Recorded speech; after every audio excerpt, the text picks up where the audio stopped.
already started great. Welcome to the reboot of the LongBox Paradox. After about a year and a half of being dark, I found a co-host who can put up with my random bullshit, and that would be Tessa, aka Tessa is a Nerd.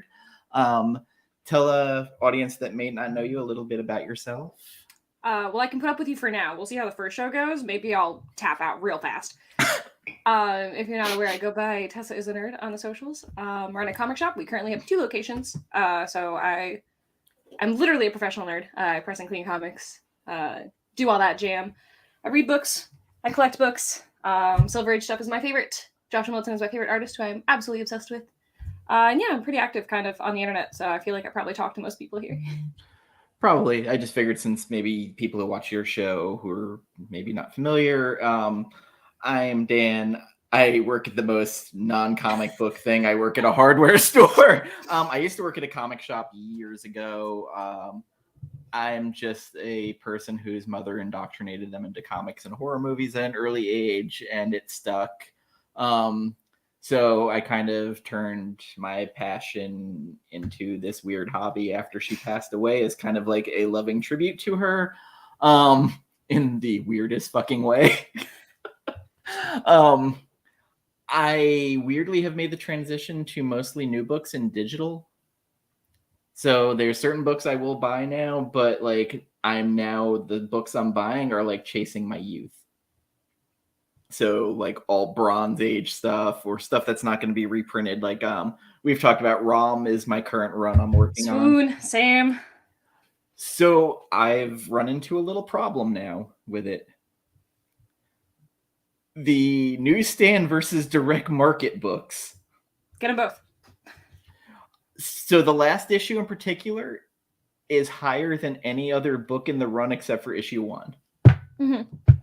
So, but it's the newsstand versus direct, and I'm like, am I really like? And it's weird that I'm quibbling over like $20, but I mean, it's $20 for like, you can definitely find that book in the dollar bin, but you got to be digging for it, kind of thing. Yeah, I really don't get out much to shows much lately. Yeah. So like usually most of mine are going to garage sales.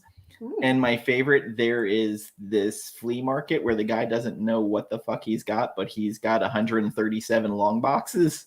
Whoa, okay. I've never bought anything at a flea market or garage sale as far as so they're mostly reading copies. Yeah.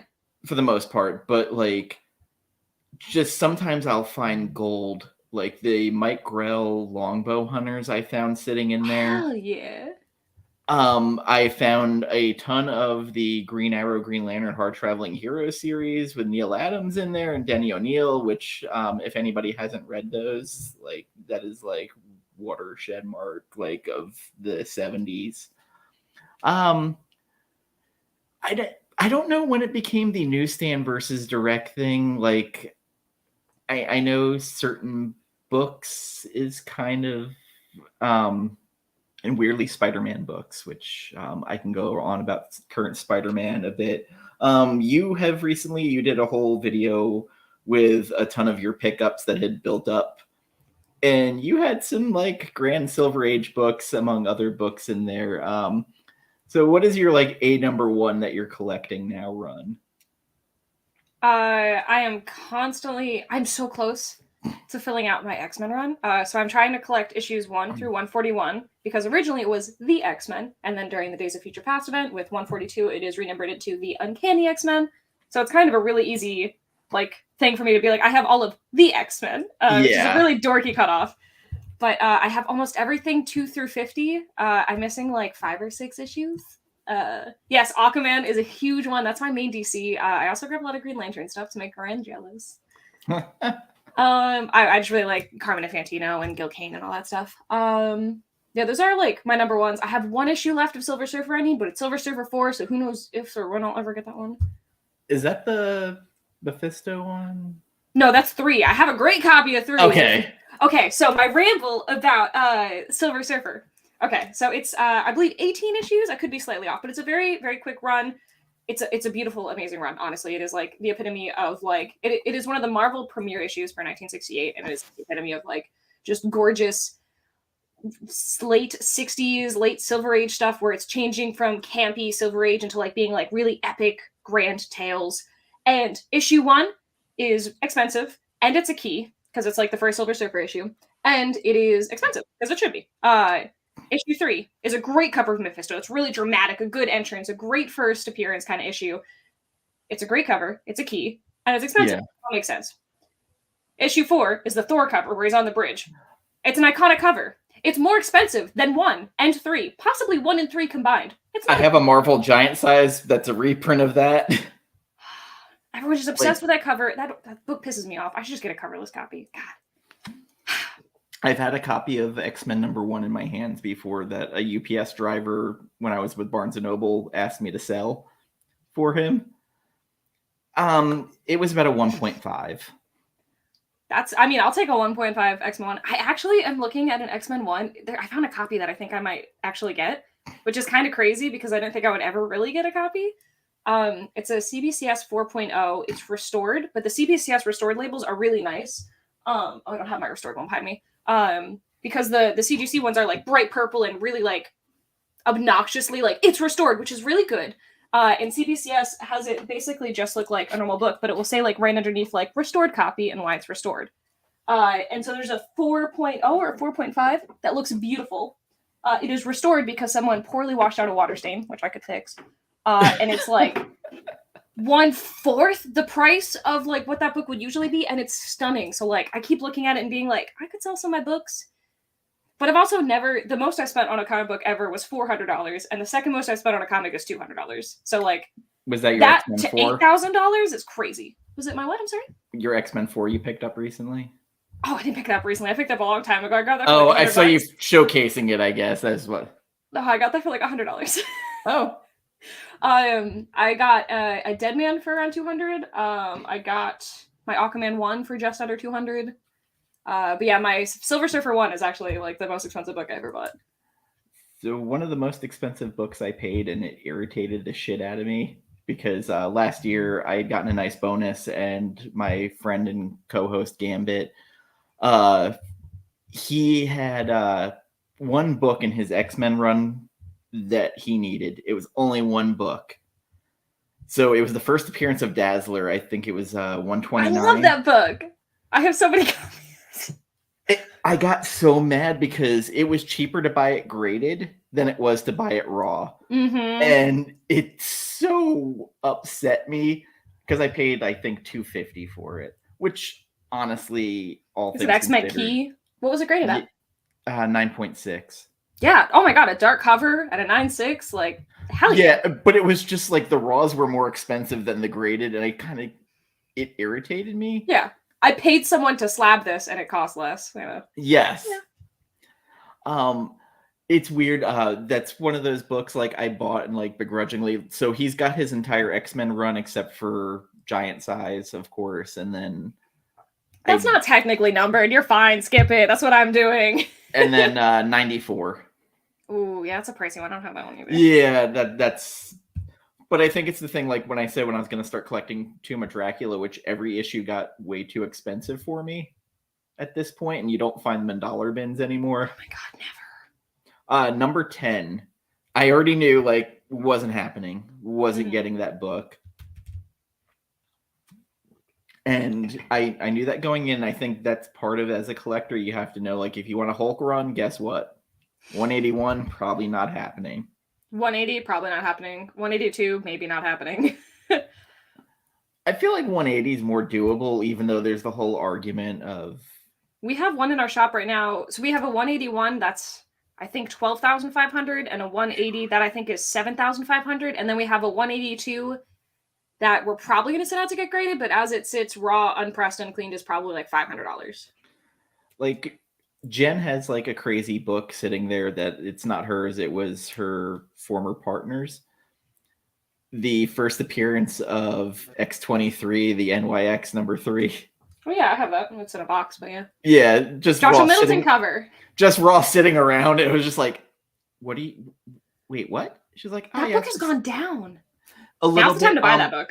Honestly, across the board, there's a particular book for my collection that I am watching that is for the longest time, I've wanted Amazing Spider-Man 121 because that killed the Silver Age. That Literally. considered, yeah, like that was considered by Jerry Conway the book that the Silver Age died when that book came out, and it was just such a book, like just the backstory of how like Stan Lee. There's the argument of whether he actually told them they could kill her or not, and then he denies it, and just the way she dies in it, it's a fascinating book, and I've always wanted it. Spoilers.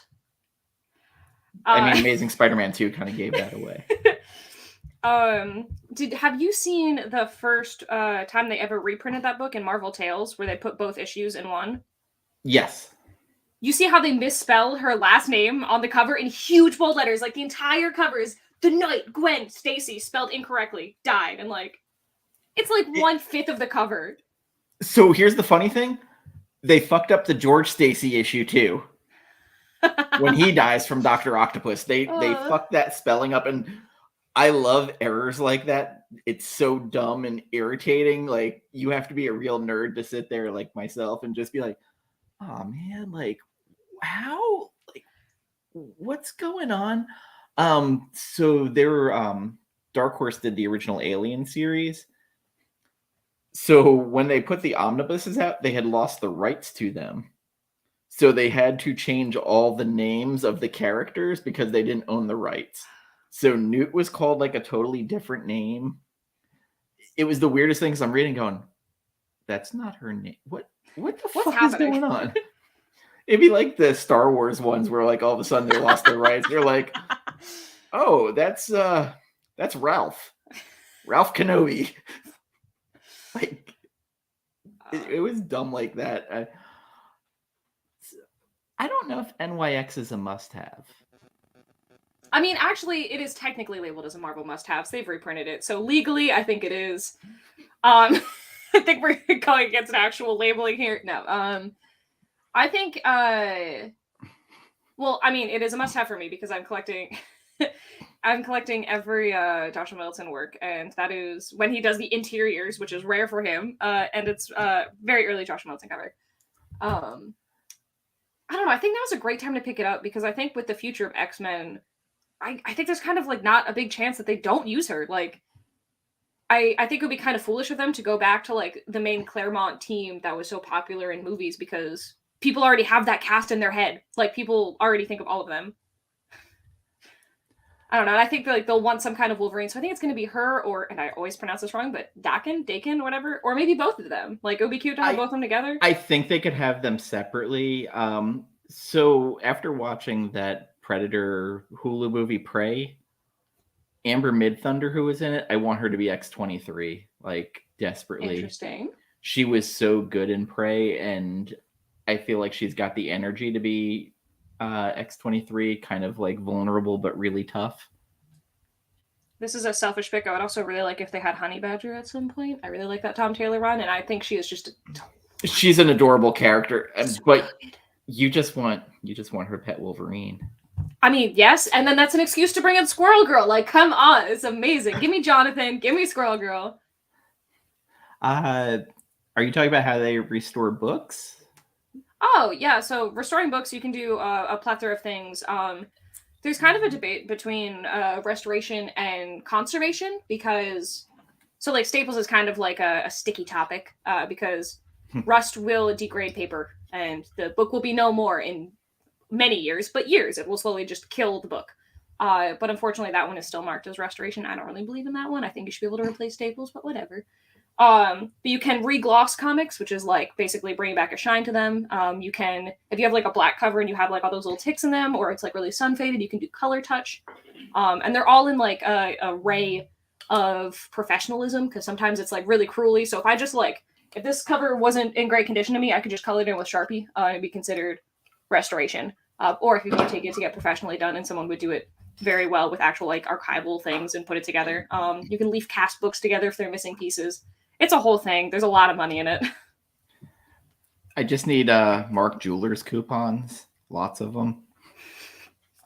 I did have someone once, so as a store, we sent out a ton of CGC books. And one time someone was sending out a First Galactus. And he was not trying to pull one over on CGC whatsoever. He just had a coverless copy, and he had a cover of a copy, and he had them for years. And he was like, you know what? I'm just going to put the two covers together because it's kind of stupid to have a coverless and a cover. They'll look better that way. I'll get a purple label as a married cover, but like, I don't care. It's just going to present better that way. I can put it on my wall. Like, that's going to be better. And you can see like through the case, and you could very clearly see like, oh man, here's the staple holes. Here's the staples. Like it was not done professionally. He was literally just like, I just want this for myself, for my wall. Yeah. And they gave it a blue label. They were like, yep, perfect, 4.5. Like, nothing at all. And like, it was very much like me at the time when I was much newer. I was looking through it. I was like, you can see that the staples are not in the holes at all. Nothing like, it's not painfully, like if on the wall, like you wouldn't really notice it. But if you're looking at it, even through the case, it was pretty evident. He was like, I guess I'll take that thousands of dollar win and never sell this because that would be wrong. But like, all right. Like, so for a while I was collecting the Frank Miller run of Daredevil, like Right. getting the keys. I sent in at least 5, never looking inside, of 168 and 180, 181. I can't remember the Death of Elektra. mm-hmm. I never bothered checking the Mark Jeweler coupons. I believe she's also misspelled on that cover, isn't she? Yes. Isn't it Elektra? Yeah. Yeah. And like, it bothered me to no end because it's just a stupid fucking coupon in there that some books have, some don't. So I don't always look. And I now, like, I will look at, so that one, and then Batman Year One, the first issue of it, very prone, black cover, prone to smudge it. Prone to smudges. So the amount of ones that like lost points because of a fingerprint smudge, irritating. I have one that's very overgraded. I only got it graded because it was like the first little book I got at con near me. It was like my first little like kind of key issue. So it was like kind of like a special, really fun memory for me. And it was like the first book I sent out to get graded.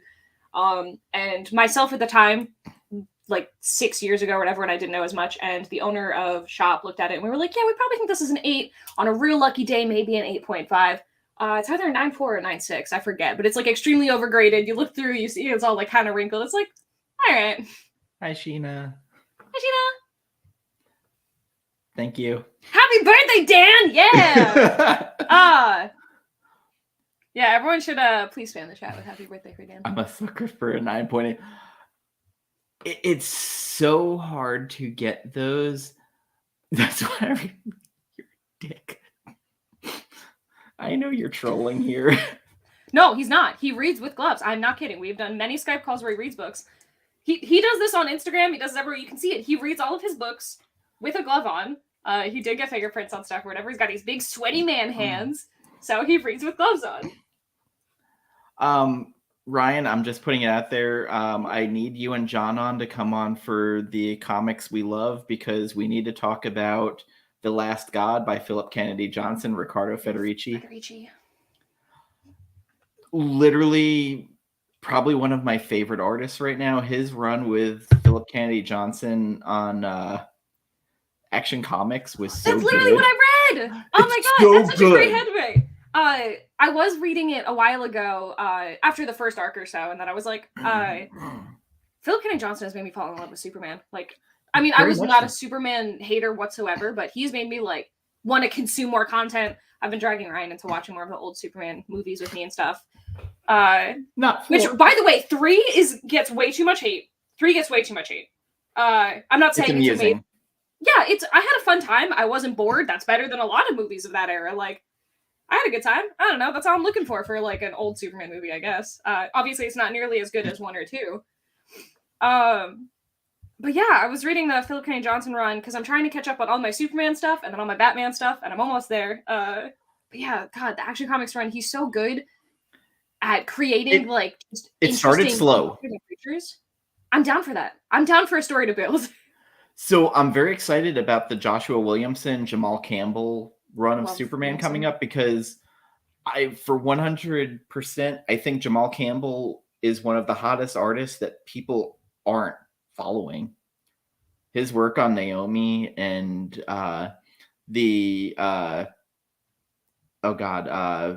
Sojourner Mullane, what the fuck am I forgetting the title of that? The female Green Lantern. Oh, the Farce Factor. Yeah. Yes. Yo, Drac, thank you for stopping in. All my people. Jamal Campbell is so damn good. Like, it's crazy how good he is as an artist. Like, I haven't. God, I'm. So not since J. Scott Campbell dropped, and the name is the only thing that they have in common. Have I been so excited with how vivid a person's art is? And I'd say J. Scott Campbell, Michael Turner. There's a little bit of that. Like, there's a dynamic energy to the art, but there's less cheesecake to what Jamal Campbell does and more energy, and I love it. I'm also like, weirdly, you say Joshua Middleton is the person you follow. Travis Charest is my Ooh, artist I follow because his old work on Wildstorm way back when on Wildcats with Alan Moore and the covers he did where it was almost like biomechanical, and then he did X-Men Wildcats, which it was black and white and it was Zealot with Wolverine, and it's some of the greatest art I've seen. So anything Travis Charest puts out, I'm like, yes, please. Like, I'll buy it. Even if it's an X-Men title I'm not collecting, I'll be like, sure, it's Nightcrawler. I don't care. I'm going to buy it. that's me with Middleton. I feel you. I gotta get it all, you know? I just got a Fables issue that I've been looking for. I've never read a single issue of Fables. I don't know anything about fairy tales in general, but he does the interiors for the backups of one issue, so I needed it. Oh, is this really Alan Moore? You're out? I just think he's overrated. I don't think he's bad. So I think his early work way better. So his Swamp Thing run is probably one of the greater comic book runs I've I read. haven't read it yet because I was waiting for that Len Wein Absolute because I wanted to read it kind of in order. So I was waiting to read that, and then I'll go into Alan Moore stuff. So like that is, I So just picked that up. I'm glad you're picking up that collected because they went back and retouched all of the color to be back to the actual real art. Really, because I heard the Absolutes were like they did it real dirty with that for specifically the Alan Moore The stuff. newer version of it, they're actually going back because Okay, cool. Because I'm really like that's actually something I'm like really wild about on comics. so the Like, Alan Moore ones, they went back and added art in there. We did the first 2 volumes of Swamp Thing with Karate Kevin, and he actually had the absolutes, and he was like, "Look, they added art here, they retouched the color, and it was not good." The Ween stuff, especially, I mean, Bernie Wrightson's that's what I'm art doing, on yeah. it. Because I love that stuff, and the little bits I've read for it are phenomenal, and I'm obsessed with both of them. So Going on, I was excited. The one thing I was not expecting from today's DC announcements was a Swamp Thing movie. sold. And isn't it based on the Tom King Winter Special? I Right? don't know. I heard someone So say the that, and it could be a lie. Supergirl I know is that one based is off that of. thing, yeah. But I thought someone said that it was based on the Winter Special. They could be wrong, and I'll get to go blame them. But that As story's a so good. birthday gift last year, I actually bought Jen the graded copy of the Anatomy Lesson, which retold Swamp Thing's origin to where he's actually a plant. I bought her that graded book, and I got her an original page from J.H. Williams of Oh Batgirl's my original god, run from Detective. that's so cool! Wow. So J.H. Williams, as long as you're not getting a color spread from him, like a 2-page spread, his prices are really good. The Really? other person who's surprising on Rom V's run, Mike Perkins, there's Mm-hmm. no page above 400. Wow. Like, James and Williams they're specifically is an artist that I swoon over. Like, I think he's just so innovative. his work with Alan Moore on Promethea, which is their version of Wonder Woman, Yeah. introduced me to J.H. Williams, and it's some of the best comic work I've seen. I did have a weird reaction to one of the things listed. Jen and I were kind of debating about it. The Authority, which Stormwatch failing, Warren Ellis comes in and completely turns Stormwatch upside down, kills most of them, having xenomorphs come in and kill them.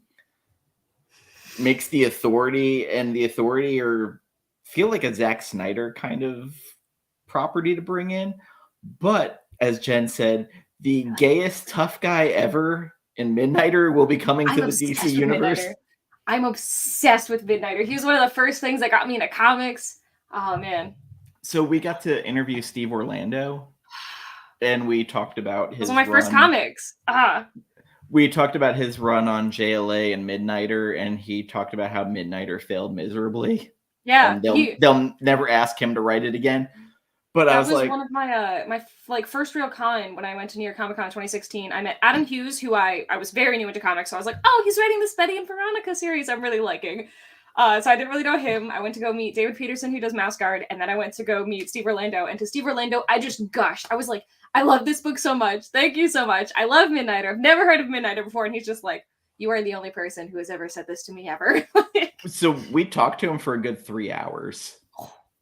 And he was super like, so Gambit is a huge Lobo fan, which I know Fire Guy Ryan immediately was like, oh, fuck that.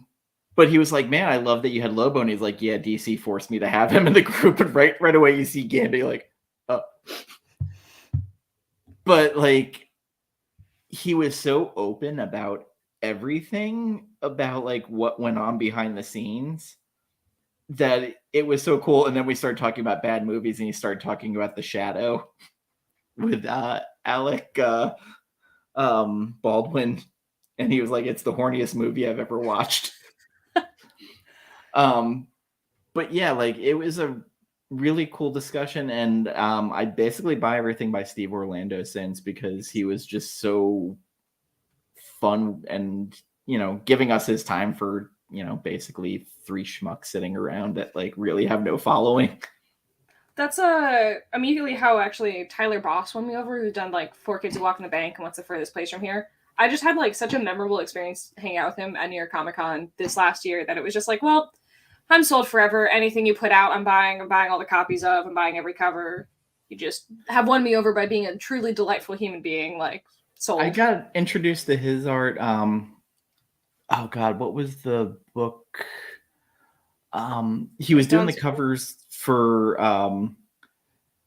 We Can Never Go Home Again from Black Mask. It was my one of my first introductions to Rosenberg, his writing, and I love that series. And Tyler Boss did a couple of variants, and I got very involved with it. And of course, like the series never ended, like everything I like. It's never ended, but it keeps getting like kind of optioned and then going back, and then like touching it and then kind of optioned. But why don't we finish it beforehand? Tyler Boss has been around and done covers and then jumped on the series. I think he did Harrow County, or no, that was Crook. That's Crook. Which Harrow County, if nobody's read, not the biggest Cullen Bunn fan, but that was a great series. And The Sixth Gun also was very, very good. Did you grab I haven't read Six Gun. Did you grab Nightwalkers, the new Cullen Bunn? I think it's Source Point Press book. Came out this last week, I think. I have it. I haven't read it yet because same. My read pile is. So I read 250 issues last week to get caught up for this, just in case we talked about current books. But I did find the time to read Blackula yesterday. I ordered that for my shop just because of your post. I have copies on the way. So I love it more than I should, because I went back and watched the movie last night, and I was like, I remember why this movie was shit. But it was a black exploitation movie that Ronnie Barnes and Jason Sean Alexander went in and made this heartfelt, and you can see like the amount of love that went into this book. And Ronnie talks about like his first experience with the movie. His mom was on a date and had to bring him with them, and he told the guy he wanted to go see Blackula. The guy eventually became his stepdad. So like there's so much like little things in there, but it's the best Jason Sean Alexander art I have seen. Like it's an evolution in his art.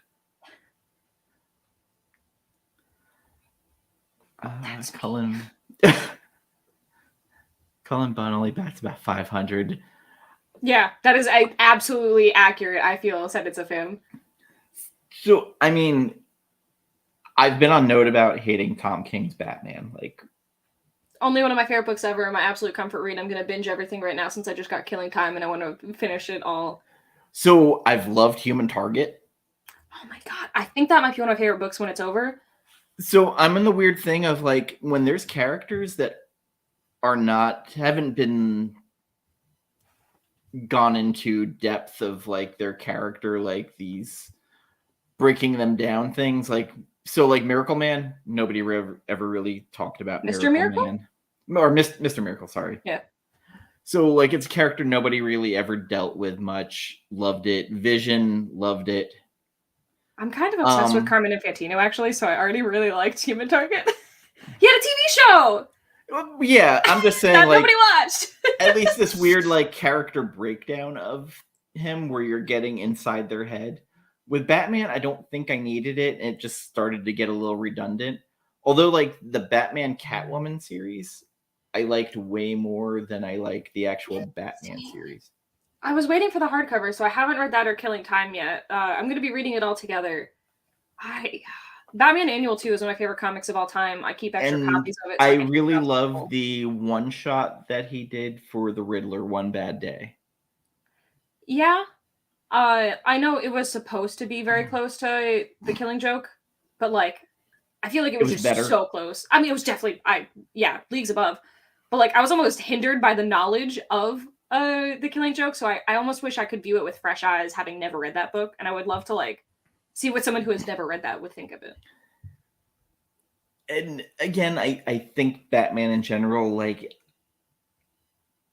my favorite issue of that run was the one Joshua Williamson did where he meets Thomas Wayne. Joshua Williamson did one issue of that run. Oh, I thought you were talking about the One Bad Day stuff, and I was like, No, sorry. Yeah. The One Bad Day. So yeah, the button stuff he did. Like, yeah, the button. Yeah. I actually never read the button. I've read the Batman Tom King run so many times, I never read the button. The button sucked. There was 2 good issues out of it. I realized real quick, Tom King should never write Flash, which makes what went on with the Tom Taylor should write fast. Tom King should not. Sort of. Tom Taylor's got an interesting touch on stuff that I like. I don't love a lot of Tom Taylor stuff, but his Nightwing has been very, very good. I don't like Tom Taylor as much as a lot of people, but I will say that his ability to capture every single character in the DC universe is absolutely uncanny. So like when he does big titles, when he did like Injustice or when he does Deceased, every single character is exactly them. And it is insane. I don't understand how you can know every character that well to have each one of them have a very specific personality and it be accurate to like kind of like what we would think of it being. And I don't know, I think that's just insanely impressive. He makes me feel like I don't know anything about comics when I read his big thing. It's like, how have you just read every DC issue ever? Like, I don't. So I love that they have him going on Titans with Nicholas Scott. Titans my favorite thing. But Nicholas Scott, like Wonder Girl, Troya, Donna Troy is one of my favorite characters. I actually got George Perez to do a sketch of her that is sitting upstairs. That was the one person I always wanted to meet. It's him and Marv Wolfman, who I have not met, because without Titans, I wouldn't be into comics. That was the singular thing that got me interested. Well, it's the crazy thing. My friend Gambit, George Perez walked his wife down. He gave away the bride at his wedding because his wife is big friends with George Perez, and Gambit got to spend some of the last days with George Perez. So like, being Puerto Rican, that was one of his huge idols growing up, and to meet his idol. That's so sweet. But I'm not saying every issue. Okay, Ryan, I'm not saying every issue of Tom King's run was bad. I'm saying everything was, if not brilliant, it was good. My favorite stuff ever in the modern age. I thought War of Jokes and Riddles was not my favorite, and I Am Suicide was not very good. I think that people hate on I Am Suicide for the wrong reason, because as a chop person hearing everyone complaining, like, man, Batman has feelings. Like, the whole reason he does anything is because he's like, wham, my parents died. Like, Batman has always had he's the most emo motherfucker like ever walking the earth. You can complain about this, but that's the wrong reason to complain about it. It's not supposed to be like, so the weird part Batman has feelings. Where he started pushing Damian away. That is the thing I hate the most about the Tom King run, that there's just like not a lot of any of them in it. And I don't want it to be like that Fam Central. I really don't like that either. But like, I don't know. I understand that they basically got rid of all the Robins for a while for the Scott Snyder run. Yeah. And it's weird because like Totally. I'm a huge Cassandra Cain fan. Like I used to Good love choice. that run, That's the and only Batman one I haven't read yet. did not like Stephanie Brown. Did you not like that I run? I like that run a lot. No, I hated it because it was just so randomly weird. It was definitely going, but I think that's like a little bit of like an era of the time because like back then it was like haha teehee so good to be so fun to be like random rar xd lol like Yeah. but that's what I mean Yes. though, right? Like it was just like oh teehee I'm so random, like that was like Yeah. a thing back then. Like I think that's more of an element of the time. Oh, Carlito, Batman is the most emo motherfucker walking this earth. I'm sorry. Like he is. And I'm emo. Like I know. Like he's listening to My Chemical Romance and he's Do you like the loving it. Batman? I did. I've watched the movie like 4 or 5 times now. It's the movie I've probably seen the most at this point. I don't know. You I can love that movie so easily much. cut away 20 minutes of that movie. I don't care. I want that 20 minutes. I love that movie so much. It was the motorcycle riding. I was just like, man, this is going for a while. That movie is like Lee Bermejo art and Clayman. Yes. And that has a lot of aspects of the Tom King run, I would actually And say. I think that's why I've adored so much. I love Lee Bermejo. Oh, swoon. And the fact of how they tortured him on Batman Damned because of Batwang. Yeah, you see, I don't really read a lot of stuff by Brian Azzarello. So I don't, but it was more about Lee Bermejo where they made him Mhm. redo the other issues that he hand painted. Oh wow, that's so sad.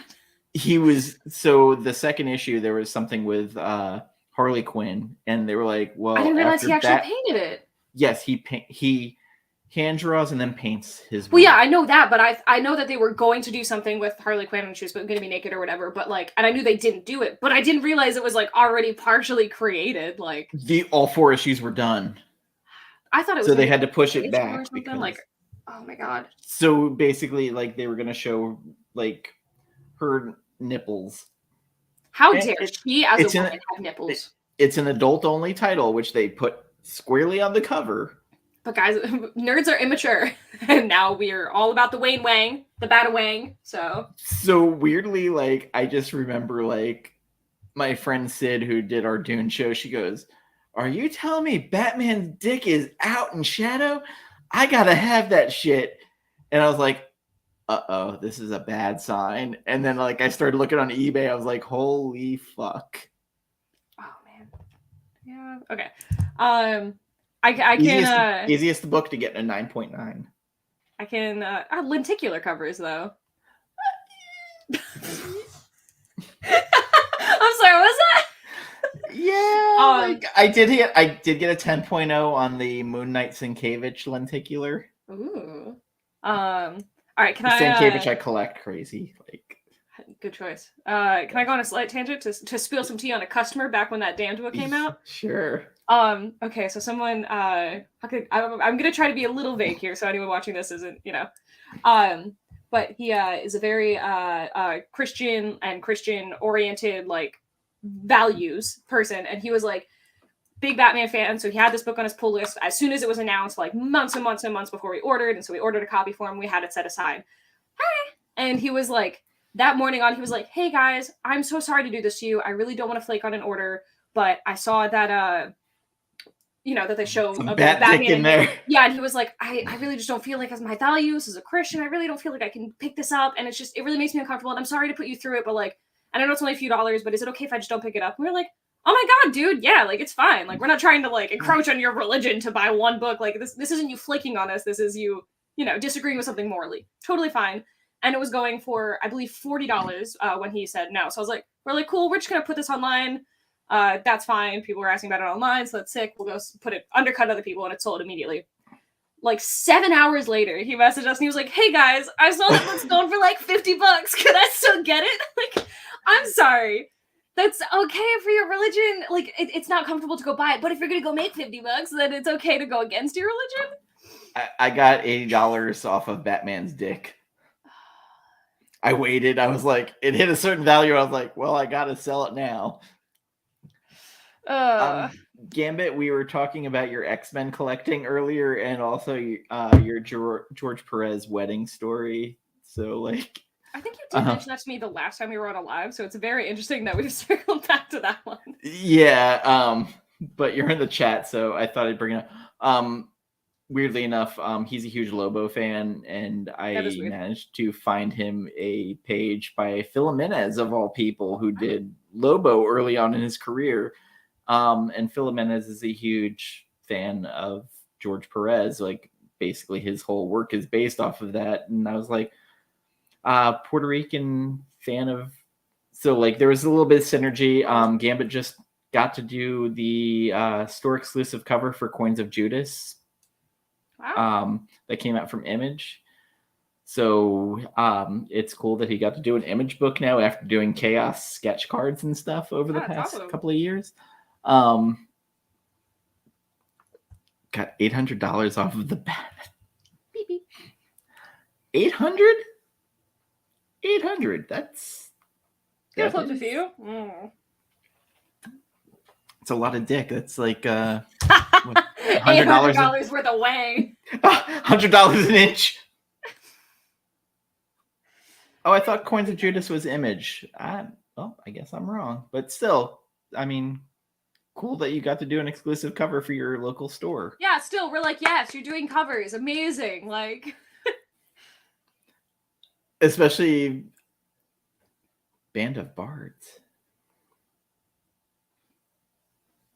I thought it was Coins of Judas. Oh, or is that the label? All I know is that Bearded was very involved with this book.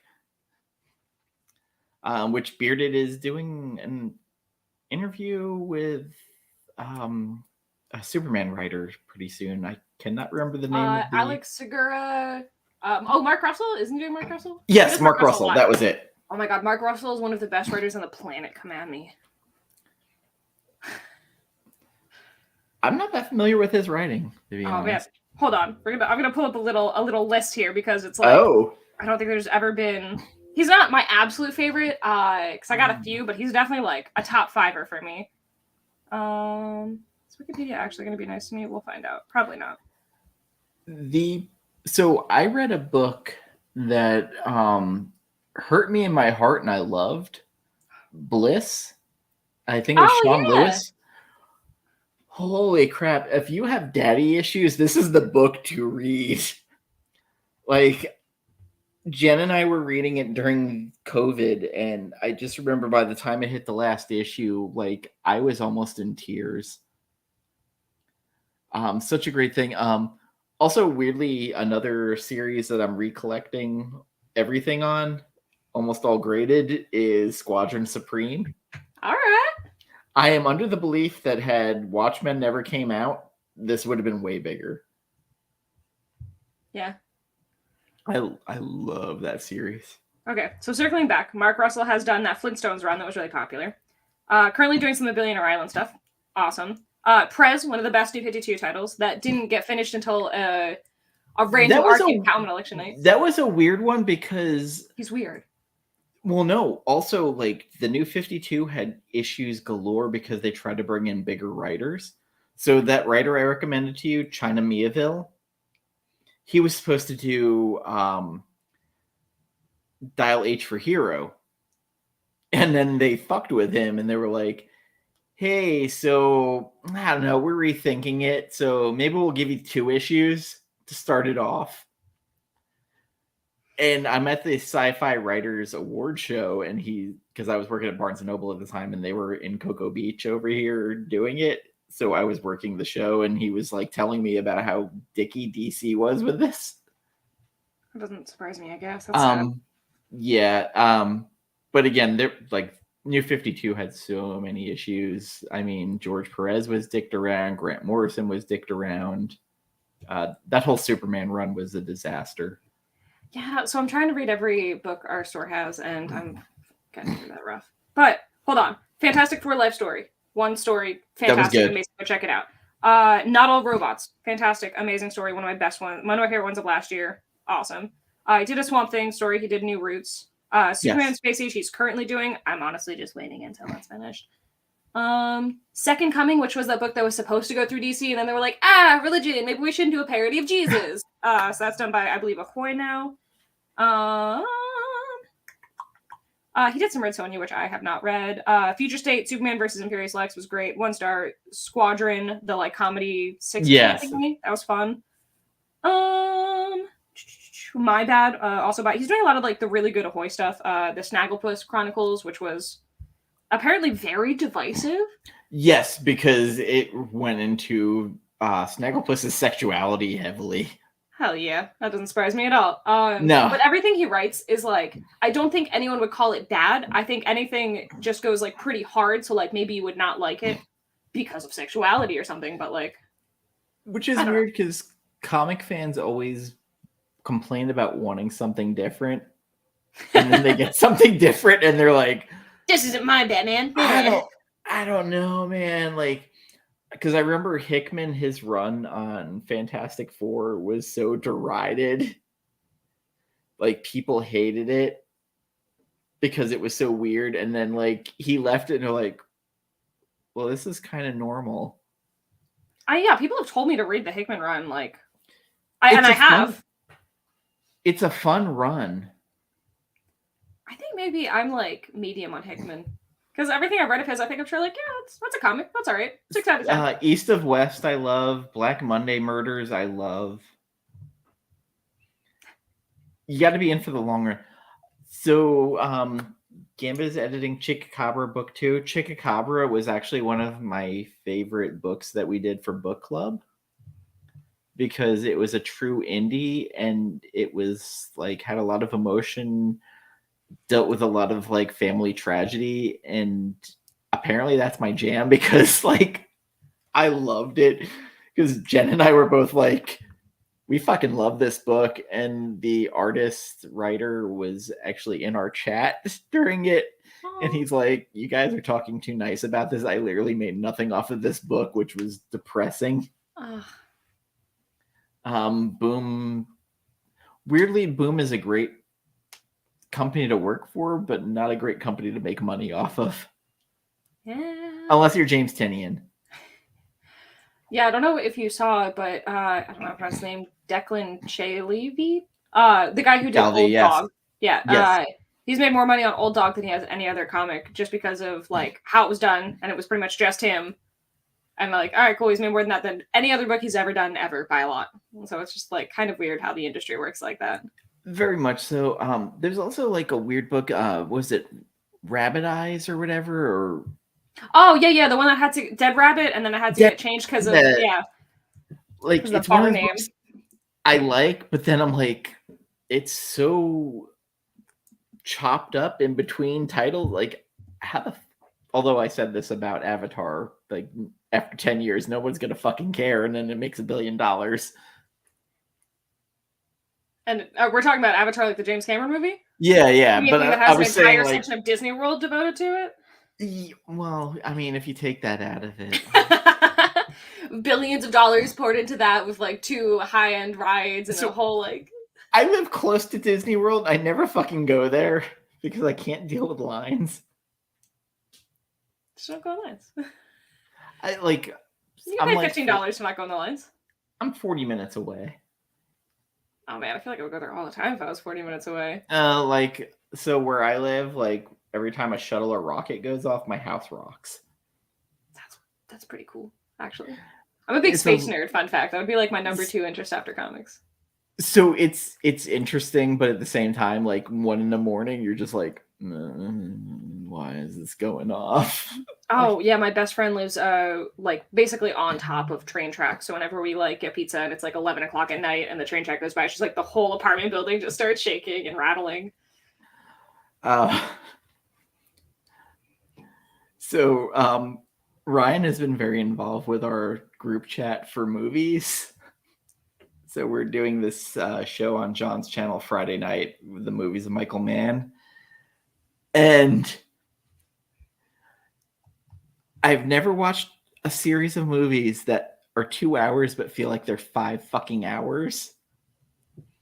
And I'm actually in agreement with Ryan for once, and it scares me. My most popular reel I've ever posted was Al Pacino screaming "great ass." Yeah, obviously.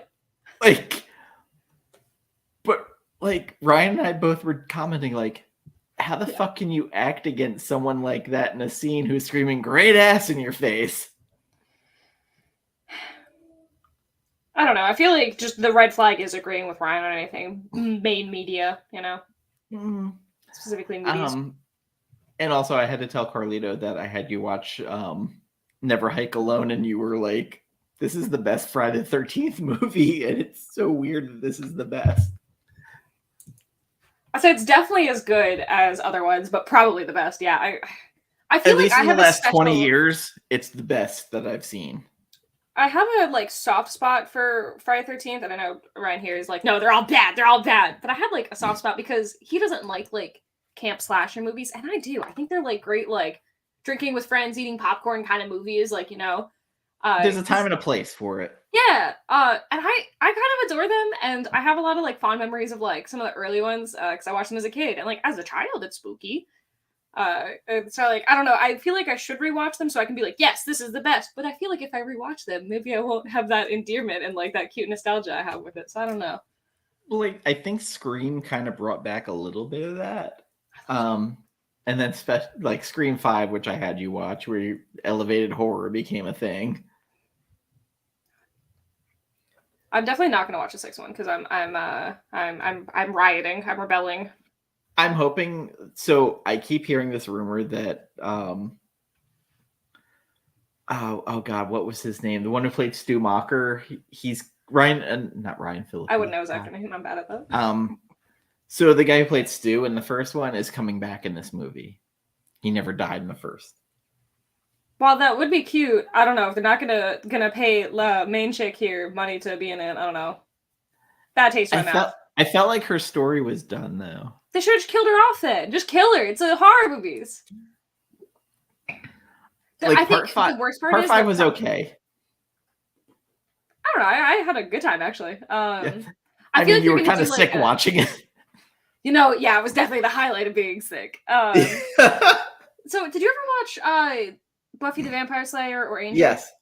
So, do you know when they like split off into separate shows, and then they would be like, "Oh, hold on, let me go call Giles. Hey, Giles, yeah," and they would just like pretend like they were there. I feel like that shitty thing could happen with her not being. They'll be like, "Oh yeah, let me call her. Yeah, how you doing, Sydney? You good?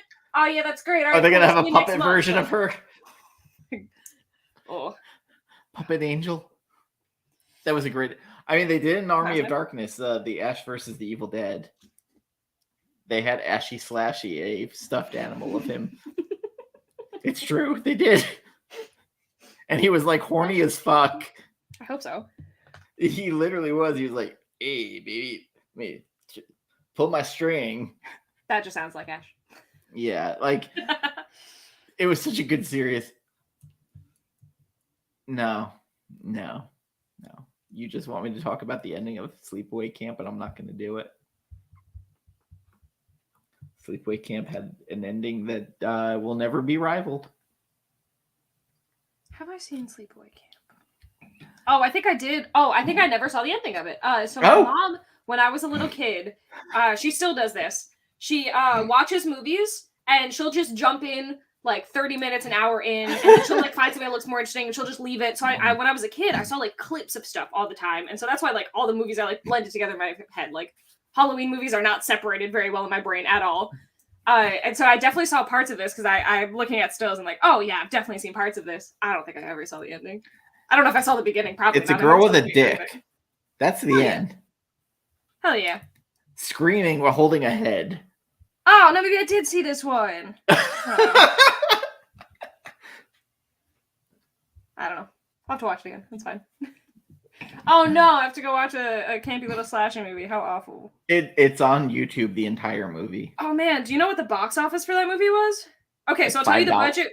It actually was number 1 at one point. The budget was $350,000. What do you think the box office was? Like 700. $11 million. Oh, fuck me. No. That's why I was like, oh. It has an 81% on Rotten Tomatoes. What? And it has a 6.2 out of 10 on IMDb. So like, it's definitely like the right movie. It's just. Did you say it had 82? 81. Let's not be ridiculous. Oh. Who the fuck is? $11 million. All right, Listen, a lot of people were not ready to see a girl with a dick at that time, but like, even though they introduced it as a boy early on, like, list of highest grosses horror. What do you think the highest grosses horror films are? I just pulled them up. So I pulled up the Wikipedia. Theoretically, back in the day, Halloween was one of the highest grossing. Yeah, but that can't compare to nowadays. That's definitely something I immediately had to shift in my brain. I will say a lot of these are much newer. I mean, Paranormal Activity, Blair Witch had one in the top 5 is 1999. Blair Witch? No, Blair Witch. I don't see it at all. I think Saw was 99. The 99 is The Sixth Sense. It's like a soft horror movie. A drama horror. Number 1 was 2017. It? Yeah. Okay. That makes sense. I do not think you will guess number 3 no matter how many hints I give you. Okay, do you want to take a shot before I give you a hint? This one's going to be fun, actually. I will say, I'm sorry, the It gross was $700,000, basically. So, Halloween 2018 made a shitload of money. I don't know if it made enough money. That was number 26 on the list. It made $255,000. That's on the list, though. There's only 50 on the list. And they're all about 200,000 over. Dips a little under. Okay. So number 3 was 2007. And the worldwide gross was $585,000. Conjuring? What? No, Conjuring was way later than that, wasn't it? Yeah, 2013. You're way off. It's 2017. Or 2007, excuse me. Okay. I will say it's apocalyptic. You're never gonna get this. It's really fun. You're gonna get really sad after you get it, actually. That's what's gonna happen. You're gonna learn, you're gonna be like, what? And then you're gonna be like, oh. I hope it's not The Dark Tower. Oh my god, no. I'm gonna take a guess and say that's not on this list. Okay. It is loosely based on a novel from the 50s. There's something else I would have guessed if I gave that hint, so I feel like it's a bad hint. Is this a Will Smith movie? It is a Will Smith movie! God damn it! God! Oh my god, I can't remember the name of the movie. It's I Am Legend! Oh! What did you think it was? You don't think it was that? No, I thought it was that one with the robot thing. I know what you're talking about. I think that's the one I never saw. Or Hancock was the other one. Yeah, I don't know what the robot one was. But I Am Legend is the 3rd highest grossing horror film of all time. So I saw that movie and the girl I was with started crying when he killed the dog. That's fair. He kills his dog on his own birthday. That sucks. Like flat out, like crying, like bawling during it. Oh my god. Number 4 is World War Z. This is a bad. This list is. Makes sense though. They technically make sense. Like Brad Pitt in a thing, and Will Smith in a thing, and I don't know. It Chapter 2 is number 5. And then the first classic really is Jaws at number 6, and hot take, Jaws is like just okay. I said hot take. Okay, so Jaws is the thing. I compared Jaws mostly to Halloween. Yes, exactly. Why I think it's just okay. Because they're both based on suspense. They both have the main, like, antagonist. But once you know the ending, it's over. Yeah, like, and I think I love Halloween. I think it's amazing. I think it's great. And so, like, when I think about the two of them, I'm like, I love sharks. I should like Jaws, because I want to be like, yeah, shark movie. But, like, it's not bad. It's just, like, it just doesn't hold the test of time, and especially not nearly as well as Halloween, especially, like, comparatively like that. I don't know. I mean, and also later on, we got bigger sharks. Jason Statham fought one. I want to see that movie genuinely. So... I'm a Jason Statham stan, I guess. Like, I think he's so unfunny. Jason Statham. I don't know. him, as soon as he's like, "That's a megalodon," I'm like, I gotta fucking see this movie. It's so stupid already. That's a movie I want to like drink with friends with. Like I feel like that's gonna be like a fun They're summer making party a movie. sequel. Oh my god, they're making a sequel to I Am Legend too. They're making a Meg 2 though. Like if ever there's a movie that didn't need a part 2, it's that one. Let's see if there's anything specific on this. This list is kind of wild. Halloween from 20. Oh yeah, that's the 2018 one. Never mind. That's what I just said. Ooh, The Ring. I found very scary when I was a kid watching it, and that's 29 on the list. So there were people who were like pranks. Smile is 37. That's so recent. 7 days. So It Follows has to be pretty high up there. Guess what number? While I try to find it. 37. Hollow Man is on this list. Oh my god. That was terrible. Oh my god, that's 45. I think that's got to be the worst one on this list. I'm gonna look again because maybe I just missed it. Because I would have assumed It Follows is on here too.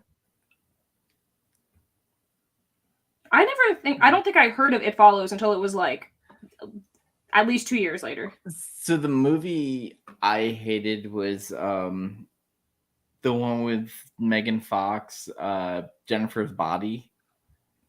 That was like people hated that when it came out. Like it was pretty panned. So I didn't hate it. It's just the dialogue made it worse than it was. I'm making Ryan watch that very soon. I hope he's still in here so he can talk about how excited he is to watch Jennifer's Body with me. So I watched it when I was a kid, basically. I'm young.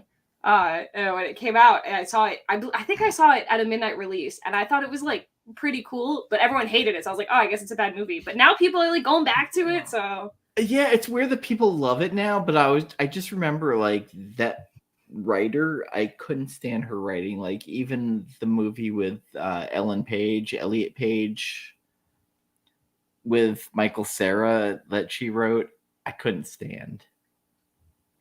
Is it do you not like the dialogue in this because it's too like early 2000s teenage girl stereotype? It felt nonsensical. I don't know if I and not in the Roar XD way, right? I wouldn't put it in that era. Like it was just dumb.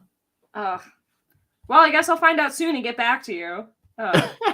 Jaws 2 is on the list. All right, I'm gonna put this away. Oh wait, I'm sorry. Hold on. When I scroll down, it says highest grossing horror film franchises and film series. This is the whole thing. All right. What do you think the highest grossing horror film franchise ever is? I will say. Oh God, definitely not. I'll tell you. There's 8 films. Total worldwide box office. I assume it's for all of them. How do I even say that number? Is it Saw? No, it is. Saw is number 5. Oh. Not The Exorcist. I don't think The Exorcist could have enough movies. Yeah, Friday the 13th put out enough movies for it. Saw is number 5. Yeah. Paranormal Activities put out a lot. That's number 9. You're doing good. You're naming stuff like right at the top. Friday 13th is 22. There's only 25. Really? Shit. I will tell you Blair Witch is on this list. It's number 24 because there's only like 3 films? Yeah, there's 3. Yeah, 4. so No, 3. I've seen none of them. So that's number 24. So I did make it somewhere on this. I just didn't scroll down to the next chart. So horror movies that did great in the theater. I Am Legend has 2 films. Because that's number 17. Oh, no, just 1. It says it's lying to me. Right. Oh, I mean, well, the original, like, back in the 70s. Halloween's gotta be up there. Oh no, where did I go? Okay. Halloween is number 10. Wow, I thought that would have been higher. For horror? For highest grossing horror film franchises, I will also tell you because I feel like this is kind of a cheat and I would have gotten it. Dracula is number 8. Oh.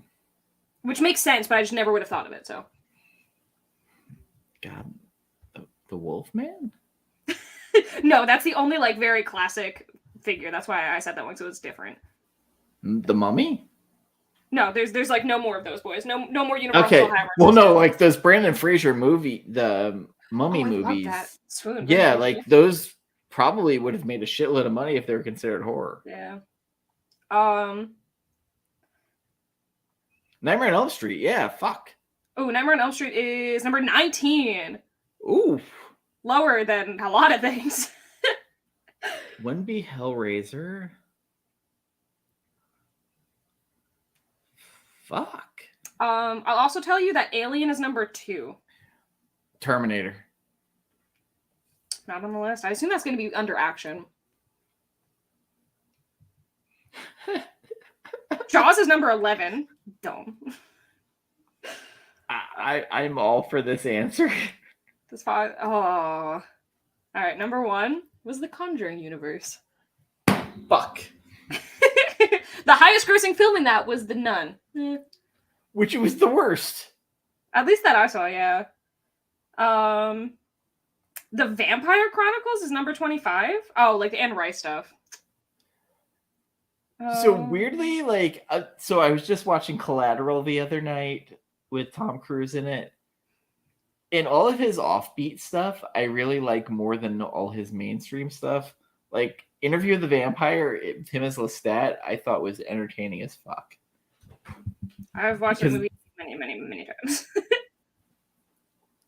There was a hype train for The Nun.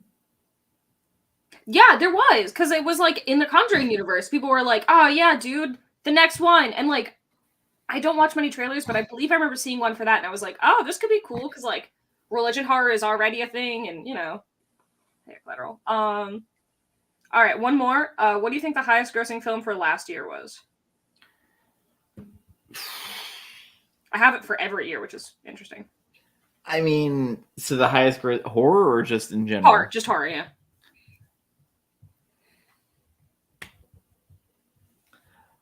Smile. Yeah, it was Smile. Really? Holy shit! I guessed. This year it's so far Megan, but I feel like that's not really fair, but so far. So Megan was good. I want to see it. I just mean it's not really fair to give this year a highest yet, because you know. But no, but it's a PG-13 good. Interesting. I didn't know that. I'm like cautiously interested. Like the fact that people are so interested in it usually doesn't make me get interested in something, but this time it's like, really? So it was interesting. I didn't love it. Also, as Carlita is saying, Smile was good, but it's very much like It Follows. Interesting. Okay, that piques my interest a little bit. I mean, like supernatural STD shit, if that's your thing. Horror movies, though, like one of the movies that got me the most was The Descent. The Descent was one of those movies that actually made me feel like claustrophobic while I was watching it. And that to me makes a great movie if you're feeling what the people involved in the movie are going through. It's much easier to move me like that in written words. I guess I think I'm someone who just processes reading better. Because there was a story I read where someone was exploring caves and it did that thing where I was like, holy shit, like I don't know if I could read the next sentence. Like fuck. But as far as like watching something, it's not, I mean, I guess it's technically horror because of the idea in it, but the Poseidon Adventure from the 70s, like, I know we talked about it briefly before. I was like so on the edge of my seat randomly, and I didn't expect to be, and I was always like, I have no idea what's going to happen. Like, the old version or the new version? The old one. I haven't seen it. The old one also had every character actor who like used to go like way over the top during it. Which I think that actually adds to it, because while it still holds up in a way that it's very good, whenever it's campy in a great way. Like, I don't know. I'm good with camp. It's still probably her movie. Me too. I mean, a time and place, I want non-camp too, but you know. Camp has a place. Like, I think that's why, like, anytime I see that Bruce Campbell shows up in something, I'm like, oh, goody. Like Doctor Strange 2. I was just like, I was gonna say, he just made a cameo. Yeah. And so the biggest funny thing is there's a car in it that appears in every movie that the director does, Sam Raimi. So his mom had a car, I forget the name of the brand of it, but he lost his virginity in it. So he's like, this car's got to represent it. Bruce Campbell outed him that it's been in every movie he's ever been in. So in the Dark Dimension part, the car was in it. And Bruce Campbell's like, Okay. I don't know if Sam lost his virginity in it, but every Evil Dead movie, this fucking car is in it. In Evil Ash versus the Evil Dead, he had it shipped to Lucy Lawless's house in New Zealand to be in it. Because that's where they filmed it at. It's a little obsessive, but all right. I guess you got your thing. You can't stop now. Like, you've gone too far. So even The Quick and the Dead, it was in it. And it was a Western. They used it as part of a one of the little caravan things. That's kind of funny at this point, where it's like, all right, cool, I gotta figure out how to get this into, like, all of my movies. Because, like, Doctor Strange, like, yeah, okay, cool, like, there's cars, like, you know, but that's kind of fun. Yeah, which Doctor Strange 2, like, I was surprised that I liked it as much as I did, because already I was like, well, Scott Derrickson's out of it. I don't know how I'm gonna feel. Who's Scott Derrickson? He did Insidious and a bunch of other horror movies. Okay, yeah. So he did the first movie, which was very cosmic and kind of weird. That's Doctor Strange, yeah. I want to see both again. I saw both of them just once in theaters. But now, like, after reading that new Trad Moore Doctor Strange, I want more fucking weird cosmic. It's not necessarily cosmic, but the Jason Aaron Doctor Strange run with Chris Pichello, like, is very, like, just funky and fun, and, like, just how Doctor Strange I feel like should be, like, just a little trippy. Yeah, there was also the Trad Moore's art's, like, very trippy and, like, pop art. That Silver Surfer he did. Oh yeah, was so that's like you want him to do Doctor Strange, and then it happened. I was like, all right. Yeah, so I just read the third issue, and I'm like, okay, like, I'm down. Like, this is fucking weird. I heard it was really good. I'm working on catching up on stuff. That one I probably am honestly just gonna trade wait. I just started catching up now, and like, I'm up to last week, so that's good for me. Yeah, I decided to like just do like a group at a time, and I have the DC app, so I was like, all right, cool. We're catching up on the Superman family, all the Batman family, we're reading all that stuff. Reading the Robin run that finished like 6 months ago that I still had like 2 issues left. Like, that Robin run, like, I don't need like this Lazarus Planet shit. Like, it's so unnecessary. And again, I love Joshua Williamson. Like, he wrote Nailbiter, which is one of my favorite series. And did you read the sequel to it? Because I haven't read that yet. Yes. Was it good? It was different. It was interesting. I'm a huge fan of him and Mike Henderson's. I actually have Alice from Nailbiter tattooed on my leg. That was done by Gambit. Oh. Unfortunately, my ex also decided to get a Nailbiter tattoo on her after me sharing it with her, which This is Gambit why you also can't did the share tattoo your of. interests. Which Gambit actually weirdly did the tattoo of. And other three books I love that she tattooed on her body after we broke up. After you broke up? Oh, yeah. Oh, nice. Sorry, Gambit, calling you out.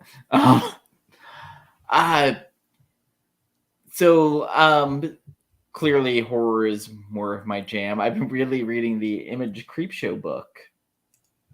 Great.